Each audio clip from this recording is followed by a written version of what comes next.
ሰካራም ነው ይሉኛል። ያሰከረኝን ሳያውቁ የፍቅር ጥግ ልብን ጥሎ መጠጥ ቤት ስከተኝ ያየ ሰው ይፍረደው። እንዲህ ነው እንጂ ራስን ለመርሳት ዘና ማለት ነው። እንግዲህ ዘንካት ነው ራስን ጥሎ መጣ። ፍቅር ያሳበደው ሰው ራሱን ምረሷው በዚህ መንገድ ነው። እንግዲህ እኔም ማሄን ለመርሳት በማደርገው ጥረት እሷን ቅፍ ድግፍ እያደረግኩ መኖር ነው። እንግዲህ እንዲህ ነው ጭልጥ አንዱ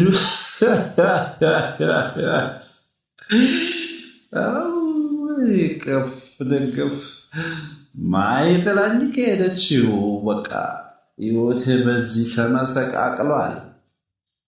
ምን አለ ተአምር ተቀይሮ እንዶ ዜማዎችን በሙሉ በሷ ማንቆርቆር ይቻል። እንደዚህ ዘና ማለት እያለ የምን መጨነቅ ነው? አይምሮን ማስጨነቅ እንዲህ አስፈላጊ መስሎ ስላልታየ ብትን ማለት ነው። ያው ጭልጥ ነው፣ ፉት ነው። እንግዲህ እኔ አራዳ ልጅ በፍቅር መሸነፍ ለእሷ አልገባ ካላት ዛሬ በዚህ ራስ ለመርሳት ተገደልኩኝ። ታውቃላችሁ። አሁን እንግዲህ ይህ ምን ይባላል? አሁን እንደዚህ በፍቅር ማበድ ምን ይባላል?